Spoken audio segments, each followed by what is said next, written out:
প্রণাম গুরুদেব। তুমি আমাকে স্মরণ করেছিলে? হ্যাঁ গুরুদেব।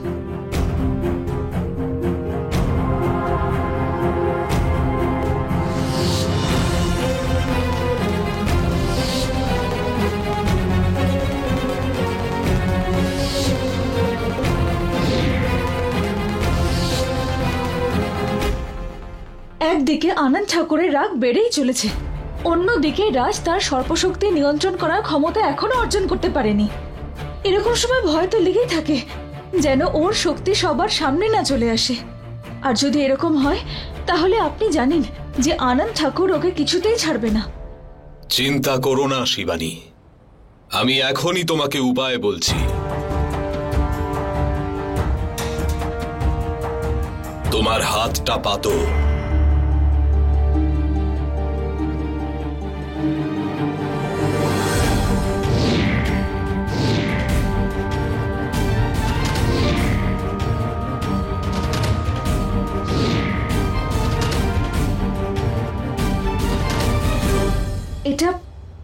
এটা কি গুরুদেব? এটা মন্ত্রপুত সুতো। এটা এখনই নিয়ে গিয়ে রাজের গায়ে স্পর্শ করাও। এটা করতে পারলে আগামী 24 ঘন্টার জন্য রাজের সমস্ত শক্তি চলে যাবে, আরও নাগ রূপ ধারণ করতে পারবে না।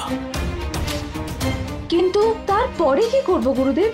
সময় খুবই শক্তিশালী শিবানী, সঠিক সময়ের প্রতীক্ষা করো।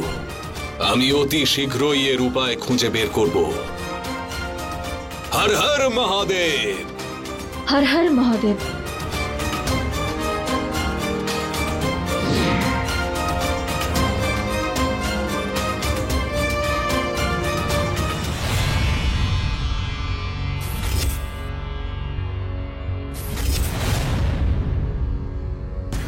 রোহিতকে মেরে ওই নাগিন জীবনের সবচেয়ে বড় ভুলটা করেছে।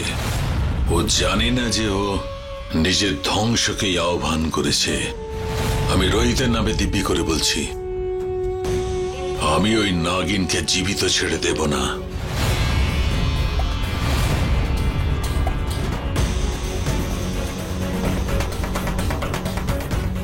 ওই নাগিন তো মরবেই, তার সঙ্গে সঙ্গে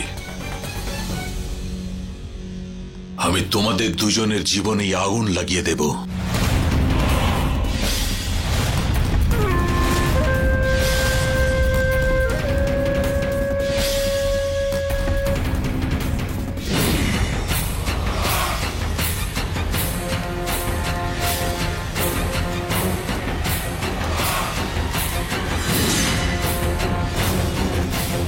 আমার ছেলের মৃত্যুর জন্য দায়ী তোমরা। তোমাদের দুজনের জন্যই নাগিন আমার ছেলেকে হত্যা করেছে। একবার ওই নাগিনকে শেষ করে ফেলি, তারপরে তোমাদের দুজনকে আলাদা করব চিরকালের জন্য।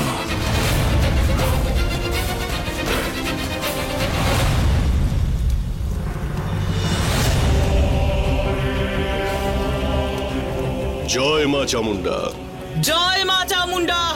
আমি গণনা করে জানতে পেরেছি সেই রাত 2 মাস পরে আসতে চলেছে, যখন আনন্দ ওই নাগমণির সমস্ত শক্তি লাভ করতে পারবে। আর একবার যদি এটা হয়ে যায় তাহলে এই নাগমণিকে পাওয়া অসম্ভব হয়ে যাবে। এটা হতে পারে না আনন্দ। আজ যেটা তুই আমার সাথে করেছিস তার দাম তোকে আজই চুকোতে হবে। আমি আমার সমস্ত শক্তি দিয়ে আজই ওই মণি হাসিল করে তোর সমস্ত প্ল্যানিং তছনছ করে দেব। এখনো ওই মণি পুরোপুরি তোর হয়নি, কিন্তু আজ আমার এই সাধনা ওই মণিকে হাসিল করার রাস্তাটা বলে দেবে।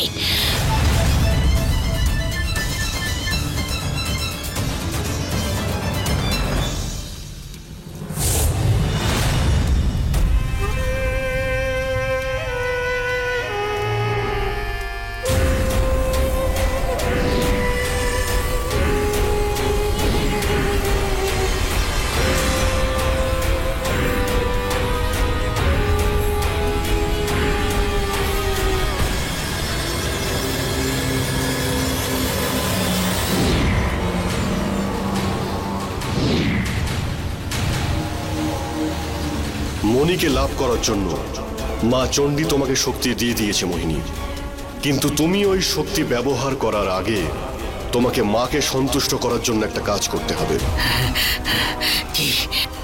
কি করতে হবে আমায়? আমি সবকিছু করব। আজকে ঠিক সন্ধ্যের সময় তোমাকে লাল পাহাড়ির জলকুণ্ডতে একজন যুবককে বলি দিতে হবে। যদি তুমি তা করতে পারো তাহলে তুমি মা চামুন্ডার দেওয়া সমস্ত শক্তি ব্যবহার করতে পারবে আর মণিও লাভ করতে পারবে। আজ কোনোভাবে আমি আনন্দকে লুকিয়ে এখানে বসে আছি, কিন্তু ওকে লুকিয়ে আমি বেরোবো কি করে? আর আজ সন্ধেবেলার আগে যে যুবককে বলি দিতে হবে তাকে আমি খুঁজবো কোথায়? যাই বলো না কেন, বড় মালিক কিন্তু এটা ঠিক করেনি। নিজের ছেলের শ্রাদ্ধ শান্তির পুজোতেও বসতে বারণ করে দিয়েছে। বলো তো। হ্যাঁ মিনা, বড় মালিকের এই রূপ দেখে আমিও তো অবাক। জানি না ওনার কি হয়েছে, ওনার রাগ তো দিন দিন বেড়েই চলেছে।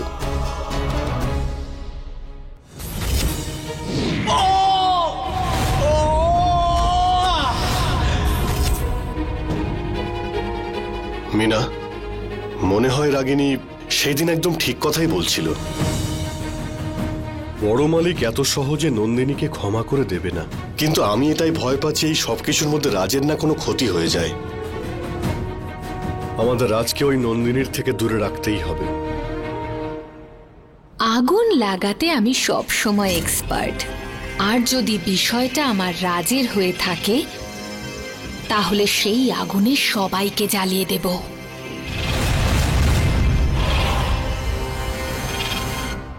নমস্কার আঙ্কেল।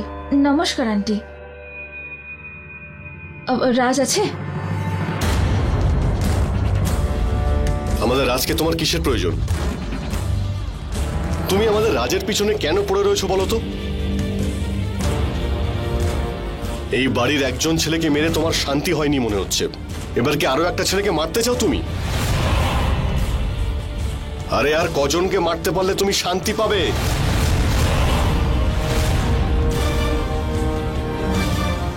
কিন্তু আঙ্কেল, আপনি তো কাল শুনলেন যে রোহিত আমার সঙ্গে কি করতে যাচ্ছিল, আর তারপরেও আপনি আমাকে ভুল বলছেন। হ্যাঁ, কারণ শুধু তোমার মুখেই শুনেছি, আর তোমার উপরে আমাদের এক ফোঁটাও বিশ্বাস নেই। আমাদের রোহিত এরকম কাজ করতেই পারে না। আরে এখনো আমাদের রোহিতের শ্রাদ্ধ শান্তি শেষ হয়ে যায়নি, আর তুমি এর মধ্যে রাজের পিছনে পড়েছো। আচ্ছা, তোমার মধ্যে কি একটু লজ্জা শরম নেই? আগুন জ্বালানোর ফল তো দেখতেই পেলাম, এটা ভালো হয়েছে। আর এই নন্দিনী আমার রাজের আশেপাশে ঘোরাঘুরিও করবে না। একটা কথা শুনে রাখো, আজকের পর থেকে আমি যদি রাজের আশেপাশেও তোমাকে দেখি তাহলে সেটা ভালো হবে না। আমাদের রাজের থেকে দূরে থাকবে, ওকে বাঁচতে দাও তুমি। ঠিক আছে আঙ্কেল, আমি ওর সঙ্গে দেখা করব না, কিন্তু আজকে তো একবার দেখা করতে দিন ওর সাথে। ওর সঙ্গে আমার খুব জরুরি দরকার আছে। তোমার সঙ্গে আর দেখা হবে না আমাদের রাজের। তুমি চলে যাও এখান থেকে। আজকের পর যেন তোমাকে এখানে না দেখি। আরে যাও না। এটাকে বলে খেলা। মারা গেছে অন্য কেউ, কিন্তু তার ফল ভোগ করতে হলো রাজ আর নন্দিনীর সম্পর্ককে।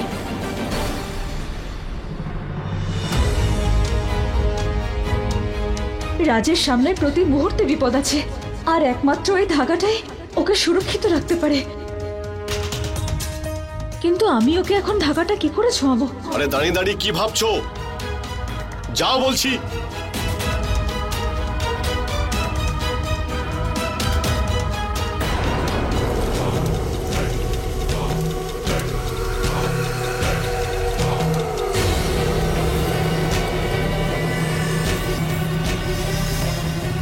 সমস্ত জগতে কালো শক্তি ছেয়ে যাক। বল, কোথায় সেই যুবক যাকে বলি দিয়ে মা চামুন্ডাকে খুশি করব? বল।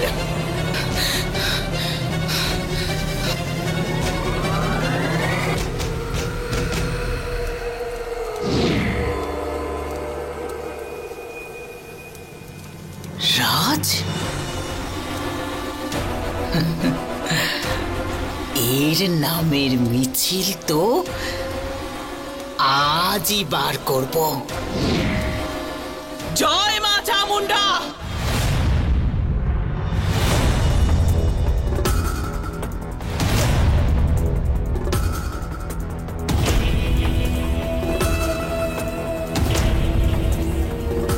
এই ঘর থেকে আবার কিসের আলো বেরোচ্ছে? ওই ঠক মহিলাকে আমি আর বিশ্বাস করি না। বিশেষ করে আজ সকালে যা হয়েছে, তারপরে তো আমার বিপক্ষে কিছু না কিছু কাজ অবশ্যই করবে। গিয়ে আমাকে দেখতে হবে।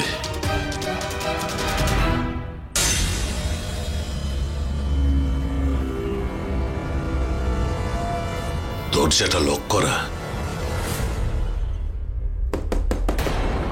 দরজা খোলো দিদি, দরজা খোলো। এই আনন্দেরও এই সময় আসতে হলো। জয় চামুন্ডা। ওম চামুন্ডায় নমঃ। ওম চামুন্ডায় নমঃ। দরজাটা খোলো। এখন এর কাছ থেকে কি করে নিস্তার পাই? সন্ধেবেলার আগে ওই রাজকে খুঁজতে হবে, আর তারপর ওকে নিয়ে লাল ঘাটিতে যেতে হবে। কিন্তু আনন্দ যদি বাইরে থাকে, তাহলে আমি বাইরে বের হব কি করে? দেখো, আমি জানি যে তুমি আমার বাড়িতে থেকে আমার বিরুদ্ধে নিজের শক্তিকে একত্রিত করছো, কিন্তু এখন আর এই কাজকর্ম তোমার চলবে না। দরজাটা খোলো, দরজাটা খোলো, আমি দেখবো কি হচ্ছে ভেতরে। আমায় এর চোখে ধুলো দিয়ে রাজের কাছে পৌঁছতেই হবে, কিন্তু আমি এটা করব কি করে? কি হয়েছে দিদি, এত চিন্তায় রয়েছো কেন? রাগিনী, ব্যাপারটাই এরকম, না হলে আমি তোমাকে এভাবে বাড়ি রাখতাম না। এই ধাগাটা আমাকে যে করেই হোক রাজকে এই ধাগাটা ছোঁয়াতে হবে। এই ডোর? কিন্তু কেন? আমি তো তোমাকে বলার সুযোগই পাইনি। রাজ তার সর্পশক্তি ফিরে পেয়েছে। রাজ নিজের সব শক্তি ফিরে পেয়েছে, তার মানে ওর স্মৃতিশক্তিও খুব তাড়াতাড়ি ফিরে আসবে। আর এটা হওয়ার পরেই আমি ওকে নিজের করে নেব, আর নাগ লোকে নাগরানী হয়ে যাব। শিবানিদি, এ তো খুব খুশির খবর। এ তো মহাদেবের সংকেত, তুমি আর রাজ এক হতে চলেছো তাড়াতাড়ি। তোমাদের দুজনের জন্য আমি খুব খুশি। কিন্তু রাগিনী, চিন্তার বিষয় এটা যে রাজের মধ্যে সর্পশক্তি নিয়ন্ত্রণ করার ক্ষমতা এখনো আসেনি। ও যে কোনো মুহূর্তে যে কারোর সামনে ওর সর্পরূপে চলে আসতে পারে। কি? হ্যাঁ রাগিনী, ভাবো, যদি রাজ পিসিমা আর আনন্দ ঠাকুরের সামনে তার সর্পরূপে চলে আসে, তাহলে ওরা দুজন ওকে ছাড়বে না। এটা তো সত্যিই খুব চিন্তার কারণ। সেই জন্য গুরুদেব আমাকে এই মন্ত্রপুত ধাগা দিয়েছেন, যেটা রাজকে আগামী 24 ঘন্টার জন্য সুরক্ষিত রাখবে। রাগিনী, আমাকে যে করেই হোক রাজকে এই ধাগাটা ছোঁয়াতে হবে। না চাইতেও আমাকে শিবানীকে সাহায্য করতে হবে, কারণ আমিও তো রাজের সুরক্ষাই চাই। আর তাছাড়াও খুব তাড়াতাড়ি রাজের স্মৃতিশক্তি ফিরে পাবে। তখন এই শিবানীকে আমি ধাক্কা মেরে বাইরে ফেলে দেব। রাগিনী, কি ভাবছো? তুমি কি আমাকে সাহায্য করতে পারবে? তুমি কি রাজকে ধাগাটা ছোঁয়াতে পারবে? হ্যাঁ দিদি, তোমার জন্য সবকিছু করতে পারি, আমার উপর বিশ্বাস রাখো।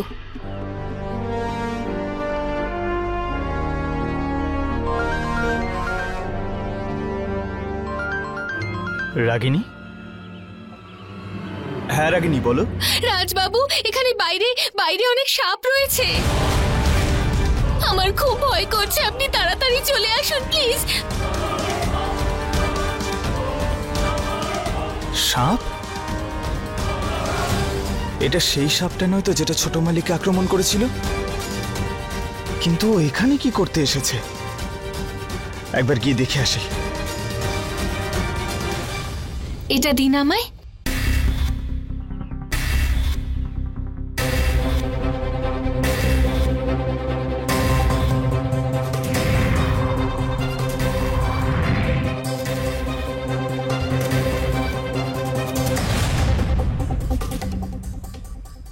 শিবানিদি, আপনি এটা এদিক থেকে ধরুন, আমি ওদিক থেকে ধরছি। এবার রাত যখন দৌড়ে এখানে আসবে তখন এটা স্পর্শ করবে।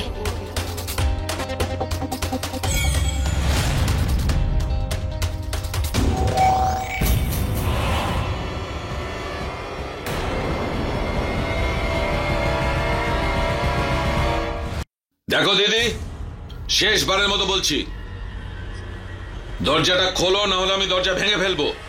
কি করিস?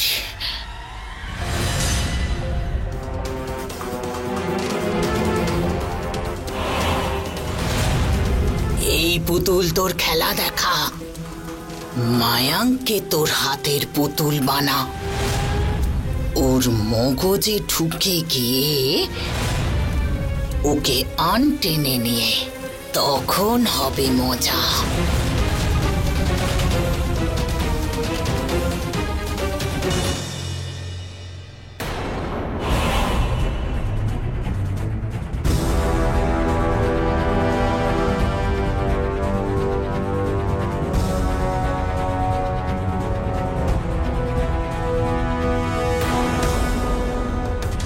কে? ছাড়ো, ছাড়ো।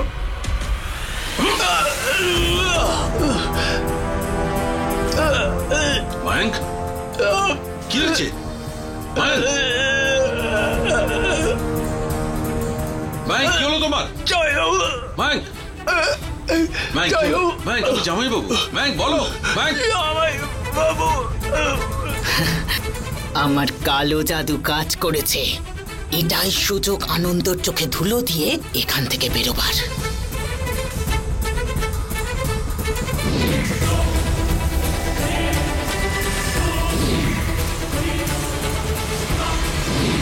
মায়াঙ্ক, কি হয়েছে? মায়াঙ্ক, মায়াঙ্ক, কিছু তো বলো। মায়াঙ্ক,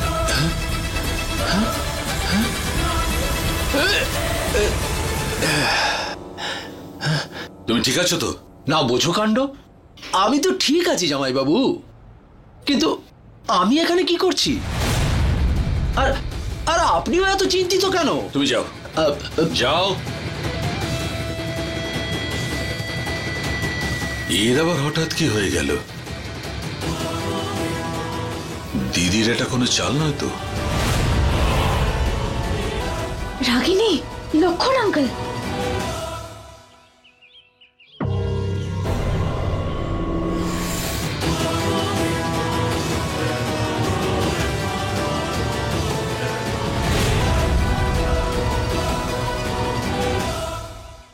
আরে মেসোমশাই, আপনি ওদিকে কোথায় যাচ্ছেন? আপনার তো বাগানে কাজ আছে, তাই না? বাগানে? না, আমার তো ওখানে কোনো কাজ নেই, আমার তো বাইরে গাড়িতে কাজ ছিল। আরে আপনি ভুলে যাচ্ছেন কেন? বাগানেই কাজ ছিল।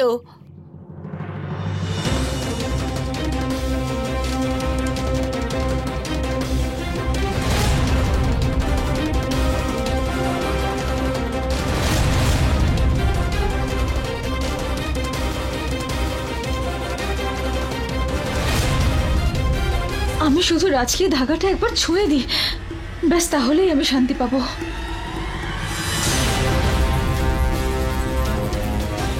এই মেয়েটা কথা শুনবে না। একটু আগেই ওকে আমি বারণ করলাম রাজের কাছে না আসতে, আর এর মধ্যেই। আরে মেসোমশাই দাঁড়ান।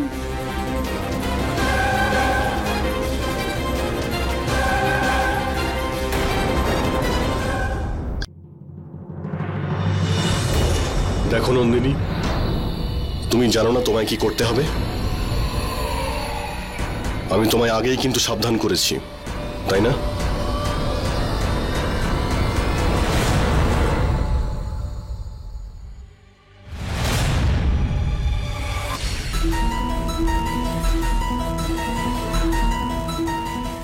দরজাটা হঠাৎ কি করে খুলে গেল?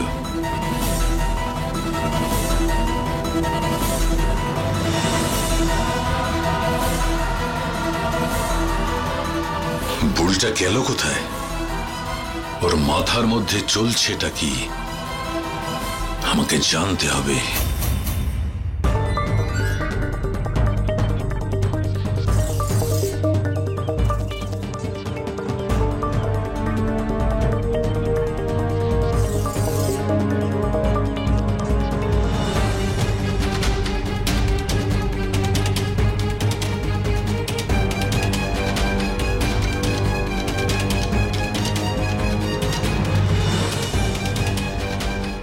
কি হয়েছে বাবা? নন্দিনী ম্যাডাম কি কিছু বলছিলেন? আরে কিছু না, ওই বড় মালিকের একটা কথা বলছিলাম ওকে। তবে তুই এই সময় এখানে কি করছিস? কিছু না, ওই ছোট্ট একটা কাজ ছিল তাই এসেছিলাম। নিজের খেয়াল রাখিস। হুম। হ্যাঁ। আমায় ক্ষমা করে দাও শিবানীদি। মেসোমশাইকে আটকাবার চেষ্টা করলাম, কিন্তু চিন্তা করো না তুমি, আমার কাজ হয়ে গেছে। হয়ে গেছে? তার মানে? ওই দেখো,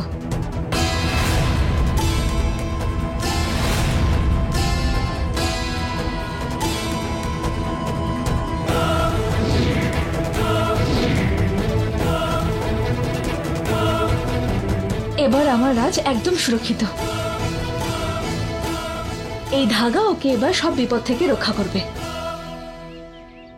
রাজ তো সুরক্ষিত আছে, তোর কি হবে শিবানী? আমার হাত থেকে তোকে কে বাঁচাবে? আমার ভাইয়ের মৃত্যু আমি ভুলে যাইনি, আর ওর মৃত্যুর প্রতিশোধ আমি নিয়েই ছাড়বো।